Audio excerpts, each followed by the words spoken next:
Hello friends, हमारे special session Indian polity में आज हम बात करेंगे राज्यसभा के कुछ प्रावधान जो कि आगामी एग्जाम पॉइंट से इम्पोर्टेंट है। लोकसभा, साथ ही बताएंगे क्या कहता है 61वां संविधान संशोधन अधिनियम, और बताएंगे हम आपको क्या कहता है अनुच्छेद 79 यानी आर्टिकल 79।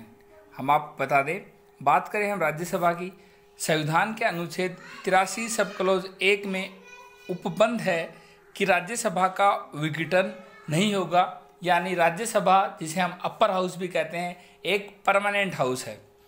राज्यसभा के 1/3 सदस्य प्रत्येक 2 वर्ष की समाप्ति पर सेवानिवृत्त होंगे, यानी राज्यसभा के हर 2 साल बाद 1/3 सदस्य सेवानिवृत्त होंगे और नए सदस्य चुने जाएंगे।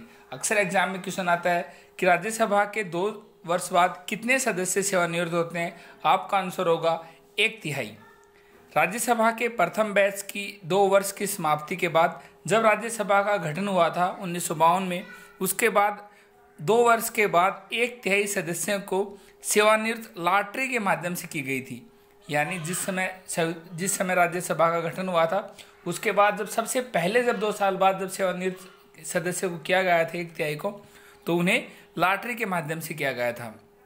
राज्यसभा के सदस्यों को कार्यकाल 6 वर्ष का होता है। इसका निर्धारण संविधान में नहीं किया गया है, बल्कि जनप्रतिनिधित्व अधिनियम 1951 के आधार पर तय हुआ है। और वहीं लोकसभा के सदस्य का कार्यकाल 1 वर्ष का होता है। संविधान के अनुच्छेद 84 सब क्लोज 6 में उपबंध है कि राज्यसभा की सदस्यता के लिए न्यूनतम आयु 30 वर्ष होनी चाहिए। वहीं लोकसभा के सदस्य बनने के लिए न्यूनतम आयु 25 वर्ष होनी चाहिए। अब बात करें कुछ लोकसभा के इम्पोर्टेंट प्रावधान, तो लोकसभा का कार्यकाल आम चुनाव के बाद पहली बैठक से 5 वर्ष का होता है। यानी पहली बैठक जब शुरू होगी वहाँ से लोकसभा का कार्यकाल शुरू होता है और 5 वर्ष तक होता है। ये निहित है भारतीय संविधान के अनुच्छेद 83 सब क्लोज 2 में। इसके अलावा लोकसभा को 5 वर्ष पहले भी राष्ट्रपति मंत्रिपरिषद की सलाह पर विघटित कर सकता है। यानी कि विघटित करेगा लोकसभा को राष्ट्रपति, लेकिन वो सलाह लेगा मंत्रिपरिषद की, और इसके खिलाफ न्यायालय में चुनौती नहीं दी जा सकती। यानी अगर मंत्रिपरिषद सलाह देता है राष्ट्रपति को कि संसद को विघटित किया जाए लोकसभा को, तो इसके खिलाफ न्यायालय में चुनौती नहीं दी जा सकती। आपातकाल की घोषणा के समय लोकसभा का कार्यकाल एक बार में 1 वर्ष के लिए बढ़ाया जा सकता है। यानी लोकसभा का कार्यकाल एक बार में 1 वर्ष के लिए बढ़ाया जाएगा। उसके बाद फिर अगर राष्ट्रीय आपातकाल लागू रहता है 1 वर्ष के बाद, तो फिर उसे 1 वर्ष के लिए बढ़ाया जा सकता है। ये नहीं कि एक साथ ही इतने वर्ष तक नहीं बढ़ाया जा सकता, 1 से अधिक वर्ष तक। इसके अलावा आपातकाल समाप्त होने के पश्चात इसका विस्तार 6 माह से अधिक नहीं हो सकता।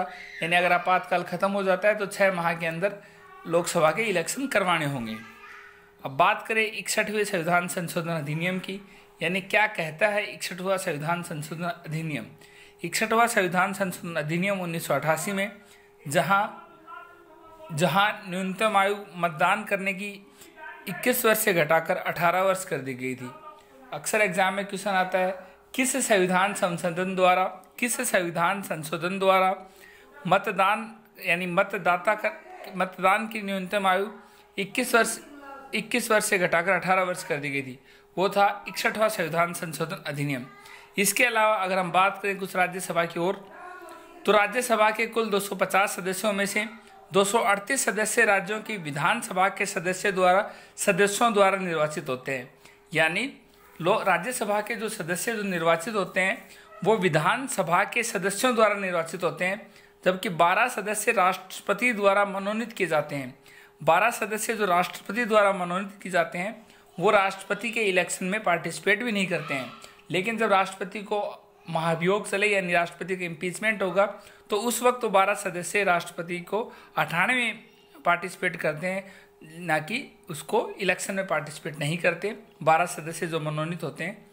इसके अलावा राज्यसभा में राज्यों का प्रतिनिधित्व उनकी जनसंख्या के अनुपात में किया गया है, और संविधान की 4थी अनुसूची में इसका निर्धारण कर दिया गया है कि किस राज्य से राज्यसभा की कितनी सीटें होगी।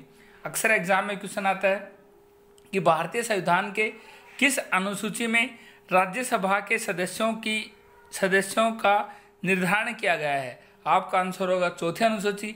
भारतीय संविधान में 12 अनुसूची हैं, 8 अनुसूची मूल संविधान में थी, उसके बाद 4 अनुसूची बाद में जोड़ी गई। 9वीं अनुसूची पहले संविधान संशोधन द्वारा, वहीं 10वीं अनुसूची 52वें संविधान संशोधन अधिनियम द्वारा, और 11वीं अनुसूची 73वें संविधान संशोधन अधिनियम द्वारा, और 12वीं अनुसूची 74वें संविधान संशोधन अधिनियम द्वारा जोड़ी गई।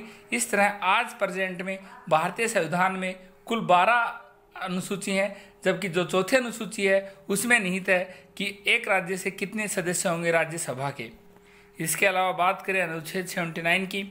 अनुच्छेद 79 में उपबंध है कि संघ के लिए एक संसद होगी जो राष्ट्रपति और दोनों सदनों से मिलकर बनेगी। यानी अनुच्छेद 79 में बताया गया है कि आप संसद किसे कहेंगे, यानी पार्लियामेंट किसे कहेंगे।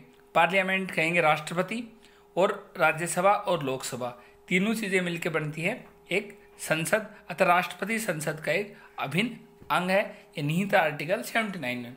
एग्जाम में अक्सर क्वेश्चन आता है कि संसद किसे कहेंगे, राज्यसभा लोकसभा, राज्यसभा लोकसभा राष्ट्रपति, राज्यसभा राष्ट्रपति लोकसभा राज्यसभा। तो आपका आंसर होगा संसद कहेंगे राष्ट्रपति, लोकसभा और राज्यसभा को।